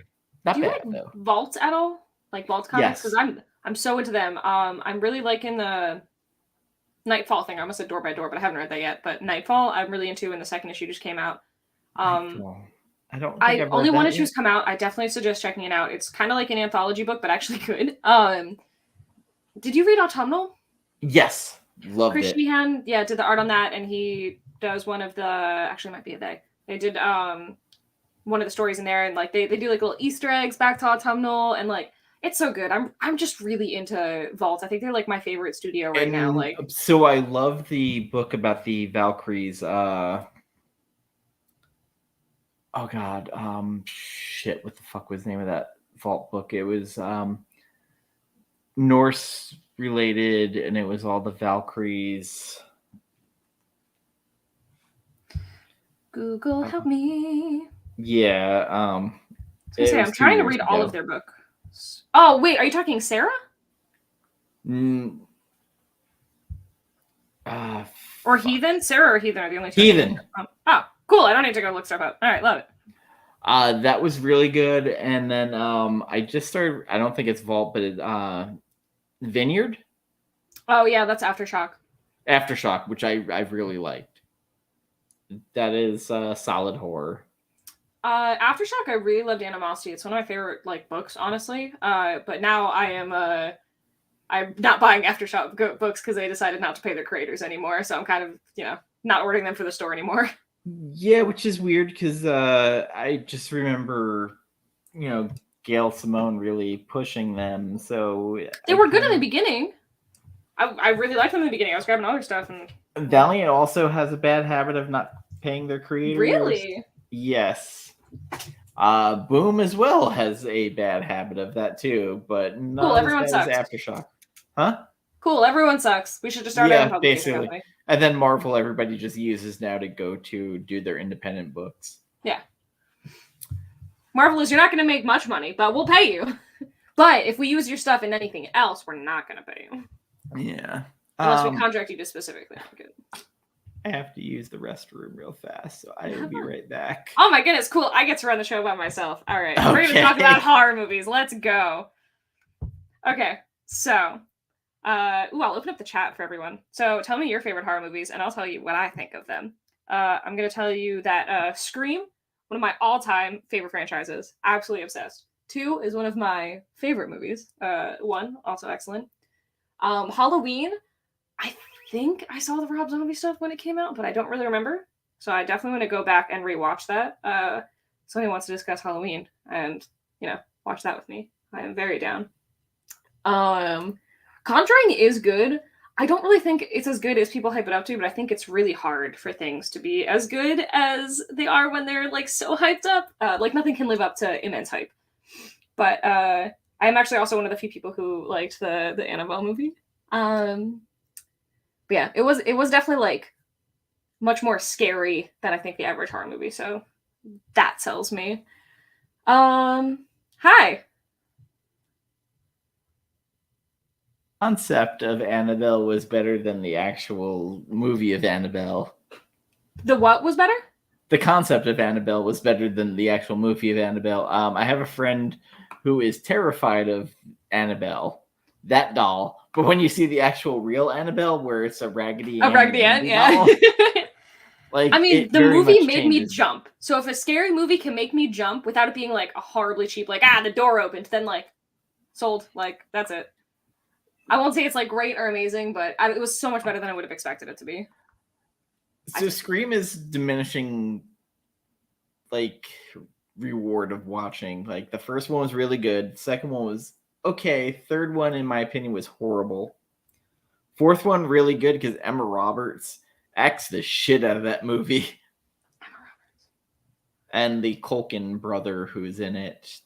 That was not the one in Scott Pilgrim. And then the fifth one I thought was a good reboot. All right, Scream ranking. You're not ready for this. It's 2, and then it's a 1, and then it's 4, 5, 3, I believe. I might be flipping 4 and 5. I can't remember. Oh no, 4 is the one with Emma Roberts. Yeah, so 4, 5, 3.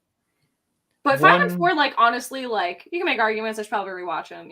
1, 4, 5, 2, 3. Wow, 2 is that low for you, huh? I fucking hate 2. And it's weird. I like Timothy Olyphant, but I fucking hate that movie. And maybe it's because Jerry O'Connell, when he starts singing that you lost that or whatever, I think I love you, and that. So story time. When I was in high school, there was a boy who fancied me, and we would joke about it all the time. It was kind of like a flirtationship. And at one point, he got up with his little ukulele, and he's also a very large man playing with a ukulele. Yes, he was a character. And he sang me "Brown-Eyed Girl." I have blue eyes. I do not have brown eyes.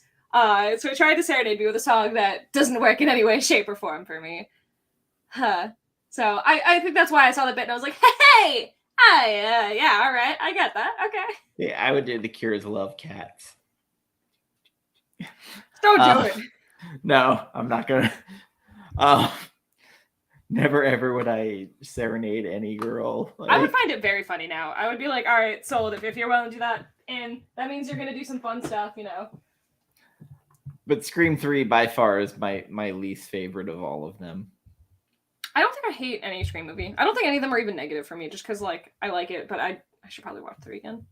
I didn't like 3 that much when I watched it, but I think that was because like, man, I love Scream 1, I love Scream 2, and then I watched Scream 3 and I was like, ah. Yeah.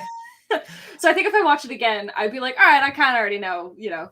I know this isn't gonna hold a candle. My favorite part of Scream, the first one, was Stu, where he's like, "My mom and dad are gonna be so mad." Oh, I love him so much. Oh, did you hear? So there's this rumor going around. Did you ever watch the Scooby-Doo movies with him as Shaggy?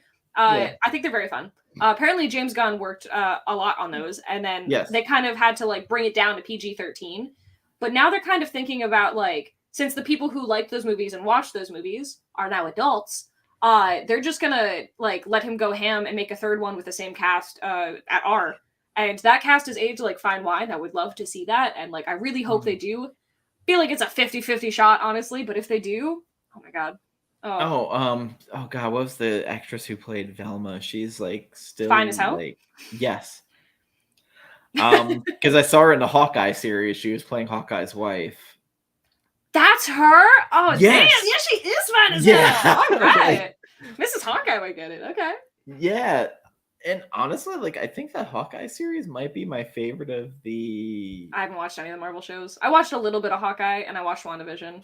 And I watched 2 or 3 episodes of Loki. Hawkeye I really enjoyed, especially when Kingpin shows up from Daredevil. I haven't seen Daredevil. And I don't watch things. he's a fucking man-child. He's just angry constantly. Like, I throw my toys down. Meh. Yeah, except they're humans. Yeah, same deal. Yeah, they're toys.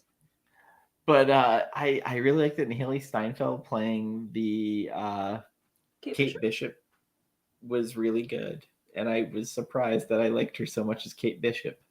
I'm surprised, and it's a very basic pick, that I love Yelena so much. Because I know she had a little cameo in there where she was like, do you want mac and cheese? And I'm just like, smooth. Oh my god. My heart. Well, she was also calling everybody. She's like, mac and cheese. Kate Bishop. Why are you calling me Kate Bishop? Because that's how I address everybody. Would you like mac and cheese? Oh my god. Beautiful woman in my kitchen offering mac and cheese. I would just die on the spot. Like, ah. And then there's like a part she's like, that's a good move. She's like, you think so? Like they start having dialogue and I'm like, this is great. Like that was the only thing that made me excited for Young Avengers, where I was like, you know what, guys, I see it now. All right. Just give me this. I was just like, all right, like this is actually feels like the Matt Fraction book now where they're having this like weird dialogue. Oh, Matt Fraction's probably my favorite comic writer. Swoon. I didn't love his Iron Man run. Like it was okay, but Sex Criminals is amazing. Amazing. This is a hot take. It's not a hot take. It's just a book that I would not recommend for a lot of people because it's very specific. No, it's Odyssey. It's literally just Odyssey, and then you throw Christian Ward on. Like, Superman pal Jimmy Olsen is wordy and it's full of itself, and it's one of my favorite reads ever. It was a fun book. But it's meant for someone like you and I who also like older books. Like, it is not something I would just hand to a normal random reader. This is someone who knows something about, like, Silver Age books, someone who appreciates old books, and it's also someone who's willing to just read, like, pages of it being, like, way too wordy for no reason other than being like, guys, look, words. Weirdly, I joked about this. So there's a comic book that it's like my Bible. Like, if I could go door to door, I would hand it to people. And people would just stare at me funny, but Planetary by Warren Ellis and John Cassidy is like one of my all-time favorite books. Unruly Simeon and I Saturday are getting together to do the comics we love, and we're doing that finally after joking about it for 2 years. It's a love letter to comics and the pulps of the early 20s. Like the first issue. Just that description, you can kind of push that onto public domain. Almost, yes. So Doc Savage, there's an analog of him in the first issue. The second issue, they go to Monster Island, basically, where it's Godzilla and all this other shit. They start goofing on the Vertigo universe a couple of issues on. They do Tokyo Ghost stories in another issue. The Fantastic Four are the main villains of the entire series. No one's They're been able called to the sell me on that Four. book until now. It's so good because every issue is taking on a different trope. 12 issues in, the character Elijah Snow is being trained by Sherlock Holmes, and Dracula's in it. He freezes Dracula's balls and kicks them off. Hell yeah. It's such a good series. And there's a Nick Fury character in it that has the Devil's Claw, but they call it Satan's Claw. Like, it's a weird love letter to comics. Like, they literally ape the Steranko art in it. John Cassidy does like the weirdest Steranko homage I've ever seen, and it fucking works. It's 25 issues. I literally have the Absolute, the Omnibus, the trades. What do you like better, the Absolute or the Omnibus? So the Omnibus for a single read, the Absolute, I love John Cassidy's art blown up to bigger art. Weirdly, John Cassidy has liked one of my tattoos that Gambit did because it was Kitty Pryde from his X-Men run. Oh. And then Chris Pachalo liked the magic tattoo that Gambit did in homage. Chris Pachalo's cool. Too. I love Chris Pachalo. Like, it's an acquired art style, but ever since Gen X, way back when, I've liked his art. That was my first introduction to his art, and it was always like, hey, this is weird, but there's something about it I like. And then he did Spider-Man for a while. During one of my non-abusive runs of Spider-Man, where like I didn't hate it and keep reading it. Where right now I'm like, Spider-Man's a flagship book, and we keep putting inferior quality on it. John Romita Jr. art isn't for me. Well, I don't ever want to like shit talk creators, especially publicly. And he also seems like an absolute darling of a person. Apparently, he's always like, "Gee, guys, we work in comics. Isn't that neat? This is a great job." So, like, I definitely like. He seems like just such a dear. Like, I would love to like meet him, but like, his art style is not for me. Like, we joked about it, how like on Kick-Ass it worked. On X-Men, not so much. On Daredevil, it worked a little bit, and then he was back on Amazing Spider-Man, and it was so I will say muddy.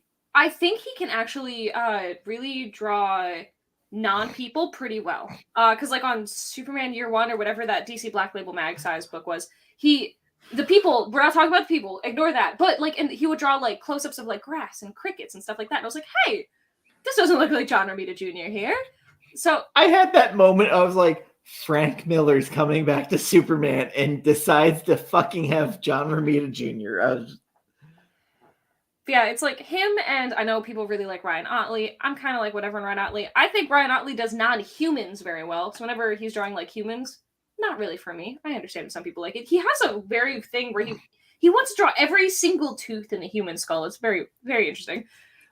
But like his aliens are very fun. His people, not for me. And then John Romita Jr. just not any kind of like do the backgrounds for everything. That is kind of weird that you mentioned it, because I was like, I remember in the 9/11 special that he drew some of the pages for, it was like, oh, hey, like he really liked doing the background and like the actual like firemen. What's up, Dylan? Hi. How are you and Little Bot? I do love that he has an Instagram for his baby now. Dillbot and Littlebot.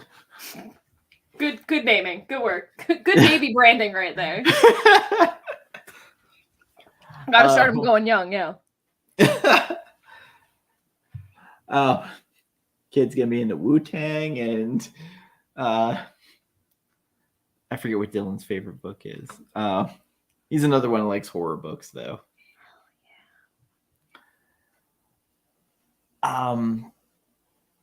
So like earlier on, I was talking about like Amazing Spider-Man 121. I almost bought a 9.4 for circle back right there. All right, going around $750.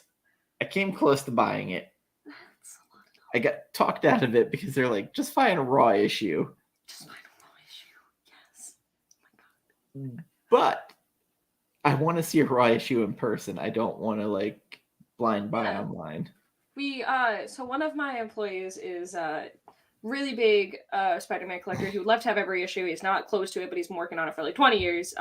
We finally got that book in, and yes, happy birthday every single time, please. And we finally got that book in, and it's one of those copies that like presents really well. It's got like a rip, but when it's like you don't really see the rip unless you're like turning pages, kind of. So it's like one of those ones that presents a way higher grade than it really is. So he's like, wow, this is the only time I'll ever be able to afford this book in this nice of condition. And it's like, I want to say like $300, something like that, just sitting aside for him. And God, that's tolerable. Like, I don't know, like, the colors, because like that yellow cover, like that it's so beautiful. So like it looks gorgeous. And he's not going to get it graded. He might even put it on his wall, and like I would, because it is like, it looks stunning. Well, even the 122, I think it was the same color scheme. I don't know if I can recall it off the top of my head, but I believe you. Because I remember the yellow when it was like, "You're for jail, mister." I pulled up my tablet to go look up the issue, and it's just Silver Age comics. It's just pictures of Silver Age comics. That's all I already have up on my tablet. That's all I look at. Oh, I can't remember. It's just. Oh wait, maybe I'm thinking that's the end of it. Like, "You're for jail, mister." Oh no, this is like this iconic cover. Yes. Yeah. Yes. Yeah, that was very. There was a lot of iconic covers for Spider-Man during that time. Was this Spider-Man issue 1 through 800? All right, iconic cover. Yeah, so a 9.4 of that issue goes for 349 right now. Oh, that's all? Yeah. I'm biased. A 6.0 goes for 279 on Hip Comic. Yeah. I'm biased. I'm raw all the way. I love raw books. 25,000 right now. Someone has for a 9.6 of 121, 122, and 129. I have very few graded books, and I think I'm going to sell a bunch of them. $3.99 for 7.5 of 122. That's not bad. It's the funny thing of like, it's not bad, where everybody else would be like, ugh. I mean, are any of the books behind me less than that? Oh yeah, this book is like not that much. It's an interesting thing of like, as a collector, where you're like, I mean, it sucks, but it's tolerable. I was talking about an X-Men 1. It's like $8,000. Like, I started thinking about collecting like Zatanna early books because that's one of my favorite characters, and I have everything but the first issue. I'm in a weird place with that character where like I really like them, but I'm like, I don't think I like them enough to chase. Like, I don't really want to pick up the Justice League Detroit issues. God, I'm so mad about how expensive that first issue or her first appearance is. What's it in? Hawkman or Hawkman 4? Oh, have I not? This is my biggest collecting regret. There was a sharp copy that I found. I would guess at least an 8 because I'm trying to be nice because maybe I'm remembering it like rose tinted glasses or anything. But it was stunning. It was glossy. The colors were bright. And it was $200. And I was like, I really wanted it, but I kept kind of like fawning over it and just being like, I don't know if I could afford that or whatever. And then it sold. Obviously, this was years ago or whatever. And that was like. When the book wasn't nearly as expensive as it was, but like, oh man, I wish I bought that copy. I'm seeing a 3.5 for 700. Yeah, that book is. I don't find Hawkman books in general very often. Because that's also like a run I would love to have. Because I have Autumn. I have Adam, and then I have Adam and Hawkman. So I would love to have the Hawkman run to go with it, but never find them. I want nice copies. That Satana one's insane. Ugh. Yeah, like weirdly, like picking up Aquaman too. That's one of your main runs. One of my main runs that I don't have a lot of. Yeah, like it's one of those books where I'm like, like I like Aquaman, but I don't like him that much.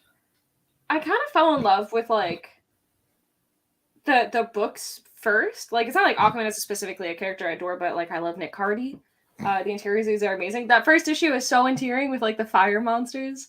And it's like one of those things that just makes me like really fall in love with the Silver Age. And it's like pretty affordable. Almost every issue in that run I've gotten for under $20. Like, obviously the exception is number 1, where that one was like 170, I think, or so.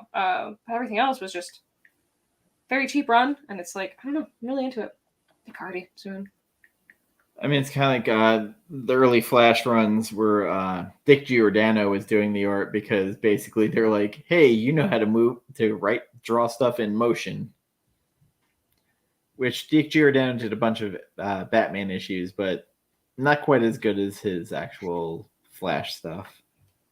That's another run that I just don't get in the shop at all. Like, anything before like the 80s, we just don't get a lot of Flash in. I don't know why. I'd love to see like what kind of titles people bring in more to certain shops, because it's always very interesting to me. Like, I just never see that, and I don't know why. So I used to see a lot of Avengers and Daredevil at the store I worked at. Yeah, I see Avengers very often, and Avengers is another one. I think I'm gonna go for Avengers after X-Men, because Avengers is really cheap. Like, obviously one's a little expensive and First Kang's expensive, but like other than that, like early Avengers is not that pricey at all comparatively. So like I love, my run was Perez, and then when John Byrne took over and then changed everything Perez had, especially Wonder Man. I mean, didn't John Byrne also like take over doing the corner boxes, and did it until they stopped doing corner boxes even after he left, and was just Yeah, John Byrne, like I read that Marvel book, and like John Byrne was a fucking monster. John Byrne sucks. I hate that he sucks, because everything I've read of his, I've been really delighted by, like all his old stuff or whatever. And now it's just like, wow, I know you really suck, so I definitely don't want to like really be buying any of the stuff in the shop anymore to actually give you money, because you're still alive, unfortunately. Like, he sucks. Between shit talking Dave Cockrum while he was still alive and demeaning his work on X-Men.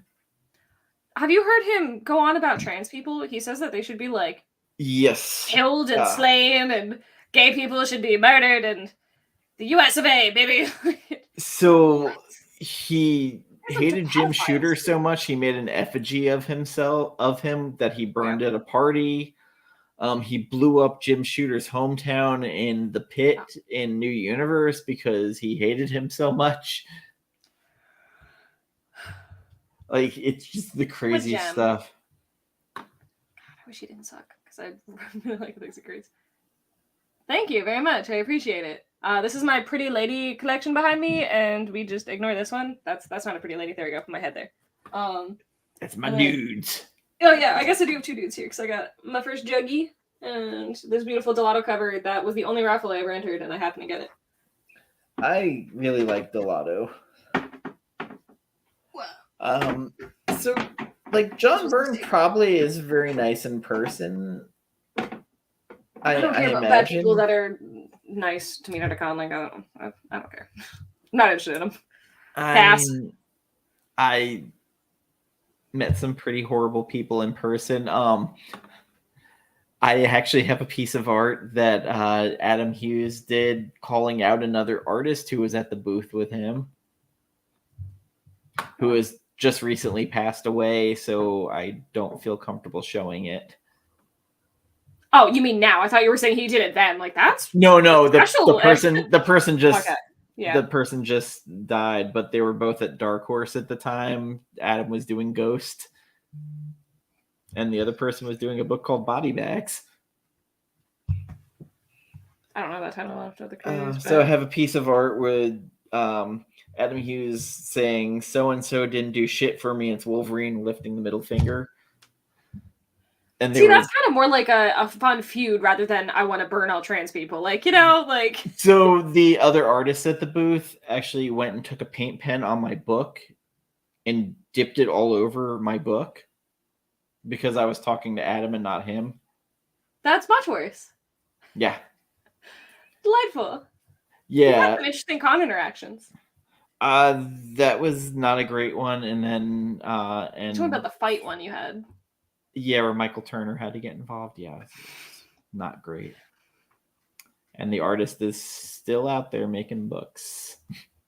Woo! Yeah, they do a book with a cyborg character. Yeah, Joe Benitez. Oh, sad. Yeah. People gotta suck. But after finding out they had issues and they were drinking before shows because they couldn't deal with like people. I mean, a little bit better. Okay. Probably shouldn't go to cons. Yeah. Probably not a great idea. And it was a horrible thing because I was a huge fan of their art at the time, and like it was a weird thing, like walking away, and then the comic store that I was working for got into a huge fight with Rob Liefeld and his wife. Yeah, but that one's not uncommon. They promised some things for some Metal Gear Solid figures, and then when my friend went to collect, they were like, "Oh, we didn't promise you that." I hear a lot of stories like that. Yeah, it was just kind of shitty, and it was like, then I sold off a bunch of my like key Rob Liefeld books for like $1 each. New Mutants 98 was one of them. That's fine. That's, it's worth $1. It was a very red copy though. So like it was not in best shape. And I never had 87 for the first Cable, so never really liked the character to start with. But that was all Wizard promoting all that shit back then. We're like, this is the hot new book. Everybody should buy Valiant. Valiant this, Valiant that. Super Chrome. Yeah, I actually the other day someone was taking down some long boxes off of some racking for me, and he was like kind of open them to see if like it's stuff I was worth pricing out right now. And he opened up one, and from the top I was like, oh no, you can close that. They're all Valiant books. And he just looked at me because he's like a Magic person. Like, yeah, you could tell by the color of the paper. Like, this is all Valiant books. Trust me. He just looked at me, and I pulled one out. He's like, I believe you, but I'm still kind of surprised you're right. Like, yeah, they're all just a Magic person. Magic the Gathering. I know. He's I know what it is. Expert. Yeah. No, it's just like he's like Zatanna, I used to play Magic back in the day. I still play a match game on iPad of it. No, Magic is great. I played it much more regularly before a pandemic, and I haven't like really played much since. But Magic, Pokemon, I like all the nerd things. Pokemon was way out of my range. Most people who come to the store to play Pokemon are men that are like in their mid-40s. Just was not a thing when I was of that age or even close to that age. But Magic was something I played religiously and went to play competitively at outside competitions, and I've had dice chucked at me. Oh, nice. Yeah, I tended to talk shit during my games. Well, that's what a Magic person does, but he doesn't talk shit. But he does go around to big events and play. Yeah, like we have a lot of professional players at the shop or whatever. I wouldn't say talk shit. Yeah, I talk shit. Never mind. Yeah, I wouldn't be surprised. I wasn't gonna backtrack it. I was like, nah, I did. Yeah, I get in fights with comic creators, and I get dice thrown at me at Magic conventions. You're just a menace. You're a menace. Like, I had the toy of Todd McFarlane's Violator that I used to bring with me and set up when I'd go to play. Like, nothing I'm proud of. I need to decorate this area that I will now be occupying for the next 40 minutes. Yes, actually, yes. That was. I had to have a totem. And, you sound horrible to play against. Pass. Not horrible, like passive aggressive. Hey, it's comics and chaos. I mean, chaos and comics.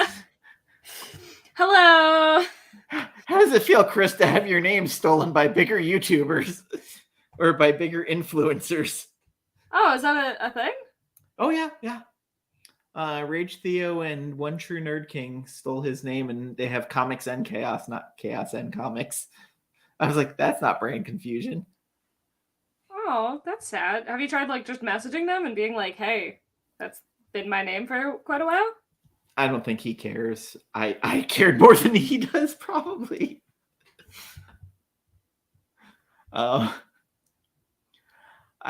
Weirdly, I was like, hey, that's not cool. Like, at least do a fucking check before you go get a name. Yeah, I was starting up another show with a friend or whatever, and I was like looking up names. I was like, all right, cool, we gotta make sure like all the stuff isn't taken or whatever. Like, he's been appropriated. Just that's an excuse to jump on the show. Just be like, hey guys, since you used my name and all, how about you have me on? Like, good segue. Oh no, Chris is rereading all of Love and Rockets. Like, I feel bad for him. Like, that book is very hard to order as a shop. I've wanted to read it and carry it. They make it impossible. So that giant omnibus of like all of their run came out. That's beautiful. Yeah, and I was late on it, and then I started looking at the aftermarket price. I was like, you know what? Fuck that.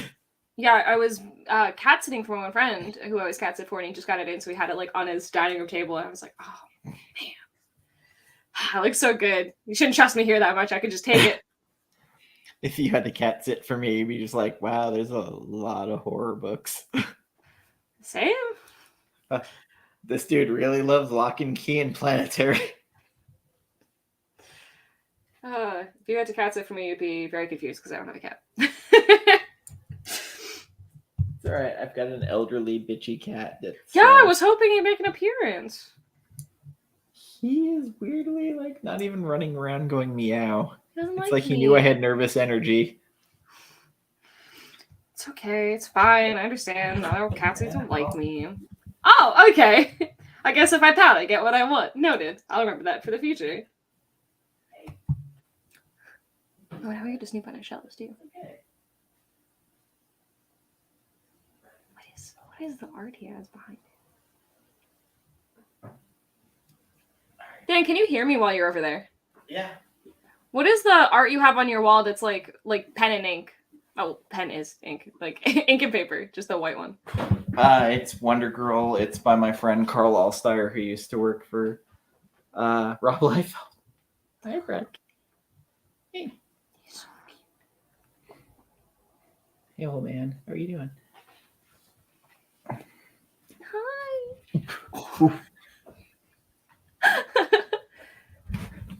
Hi. You have a very fancy mic setup. It was. Hey.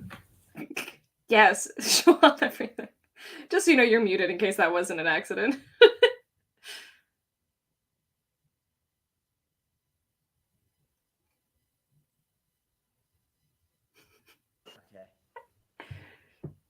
Hey. Very cooperative kitty. Oh my goodness. What a cute guy. Oh, he's shy. No man. Oh, fella. He's my old man. Oh.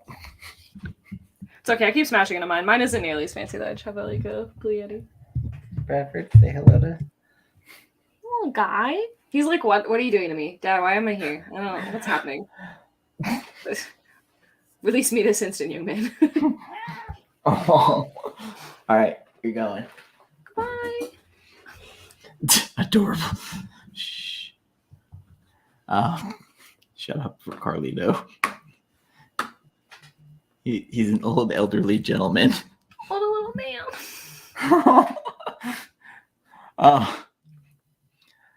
Well, I think we've hit. Yeah, we're at about 2 hours. Yeah, we've hit everything, which I was like, man, if we hit an hour, that'll be good. We had way more to talk about than I thought. I don't think I've ever had a live show be under an hour and a half. Would love that someday. Fingers crossed. That's something Carlito and I always joked about. We're like, all right, hour this time. I'm gonna hit an hour. And it was like, hey, we hit an hour and a half. That's good for us. Oh man. So I'm going to be Friday night on John's Comics with Kids channel. Ryan will not be joining us. It'll be Bearded, Carlito, and myself and John. Did Ryan flake? It's his busy day. Ryan flaked. So... Ryan's a flake. He didn't want to talk about Al Pacino saying great ass. Ryan was embarrassed to follow me on this channel. You heard it here. It's on John's channel. Ah, damn it. John, quick, have me on tomorrow. so, so anytime alcohol's involved, it's never good. The Batman shows in general are not a great part of the legacy of us being on. I think you mean a perfect part, an important cornerstone.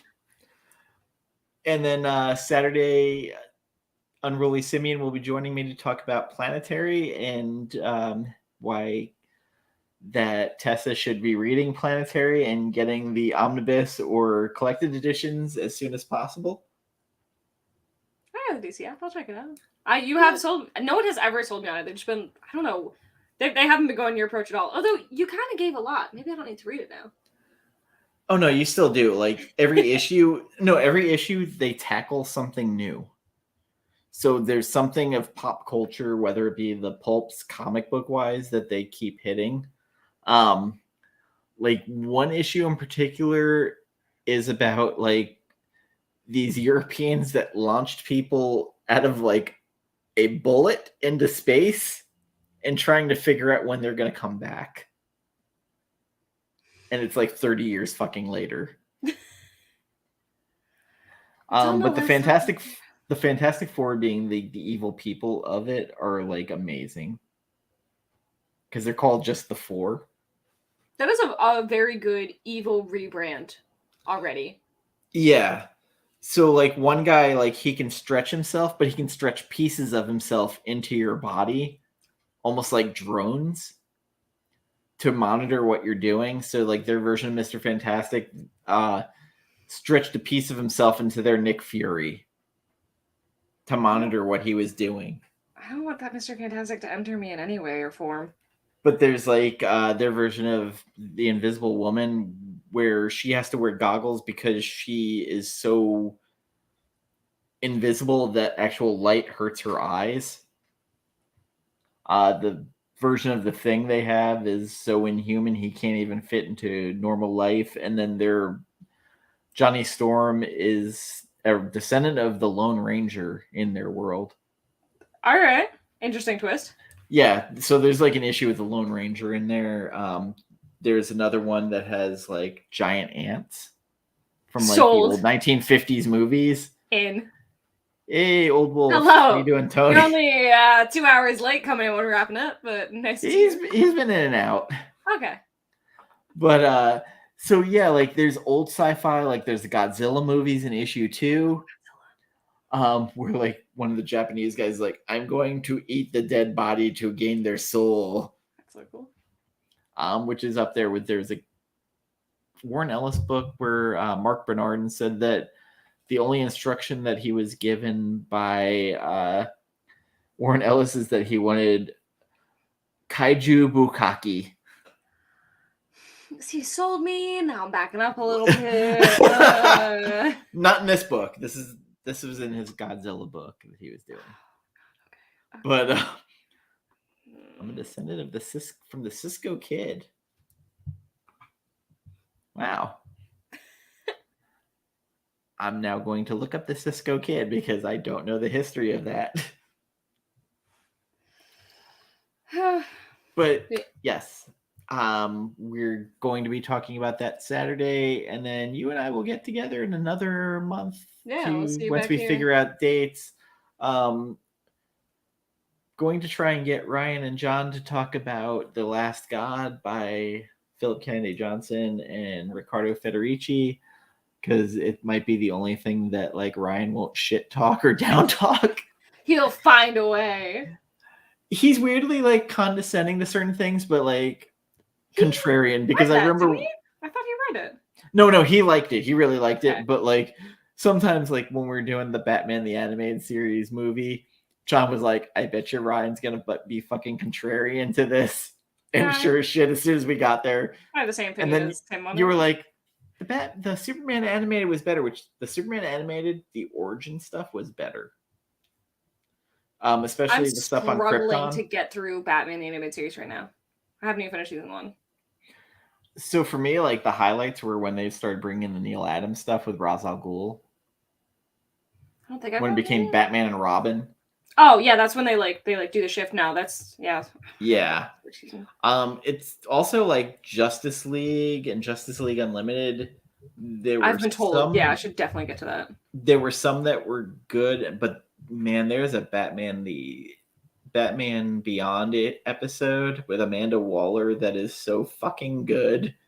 Like I haven't seen any Batman Beyond ever. it almost brought me to tears because like Really? Oh, I'm so yes, interested. because it was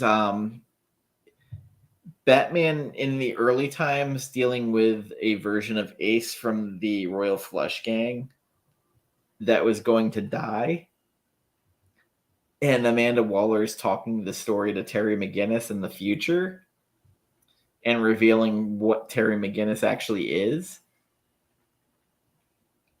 which I don't want to give away because like it's an amazing episode. Like it's one of the best. And then there's a Gail Simone written one where the Question and Huntress go out on a date with Black Canary and Green Arrow. Oh my god! Oh, I'm so sold. Oh, every word got better. And it's a double date, and it's awesome. Elizabeth. I'm trying to watch all the DC stuff on HBO Max, and so is Rob. Yeah, yes, they're on HBO Max, and the Justice League stuff is so good because they do the Grant Morrison stuff like right off the bat, and of course, the Justice League, the one based off of the Darwin Cook book. Ego? No. Infinite Frontier. Infinite Frontier was so good. But thank you everybody for joining us. We're gonna wrap up. You can follow Tessa at Tessa's a Nerd. She does your comic book babes. There's a little live show thing. Yeah. Yeah, you're once a month with your friends, K Jobs, Alex and Brandy, and yes. Girl and Alexandra, spelled with V. Yes, New Frontier. We're dummies and weebs. I don't know if I'm a weeb. I do weekly videos on my YouTube channel as well, and TikTok I'm getting back into this week. It's been a hot minute since I've posted, but I'll be back there. And I post a lot on Instagram, and that is the best way to chatter with me if you would like to chatter with me. I got rid of my TikTok after I found out one of my ex-girlfriends was making videos about me. See, you're better than I am. I'd be so morbidly curious. Like, I don't think I could not look. No, I was told at work to get rid of it because they didn't want me making comments because I still work with her. Oh, well then that's really unprofessional. It's that same one we've talked about before. Yeah. That's very unprofessional. That is not good. Now that I'm back on days, I see her way more now. Ooh. But TikTok is just not for me. Thanks, I appreciate it. I'll let them know you said that. Yeah, we're trying to do a monthly thing now, a monthly recap. I think we're gonna rebrand and make it like takeout and reviews or something like that because I love the idea of just continuing to have an excuse to eat Chinese food on the show.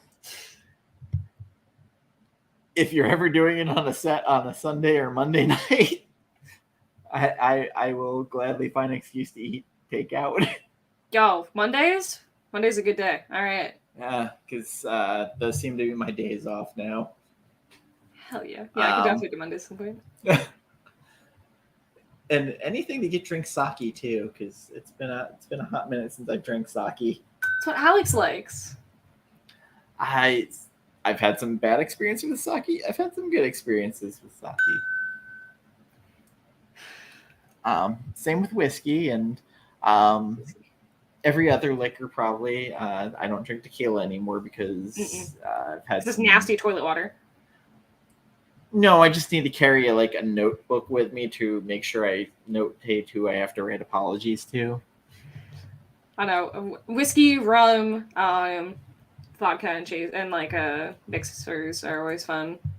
I bought a $100 bottle of Japanese whiskey for Friday night. So that'll be an interesting show to join in on. All right. I should be in rare form, especially because usually Greg will say something that'll. Apparently, Miami Vice, Jamie Foxx's ass got him. He thinks it's the best movie now. All right. Yes. Well, thank you. Make I sure appreciate to it. sub up Tessa. I think I have her YouTube channel in my description below. Tessa's a nerd. It's pretty easy, you know. Yeah. Carlito's gonna be drinking a 1-year-old scotch. I've seen when Carlito goes off the edge, and sometimes fun, sometimes not so much. Usually in getting into arguments with Ryan.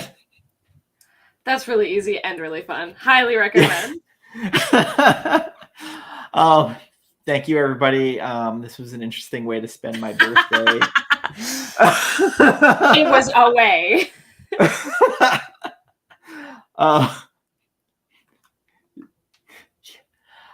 Yeah, this was an interesting way to spend my birthday. Talking comics and the stuff I love, and talking a little bit of horror. Yes, actually, you and Greg are probably the worst going into it about a director's cuts, the Snyder cut in particular. And thank you, Tony. Happy birthday! Thank you. Good night, everybody, and we will see you soon. Bye-bye.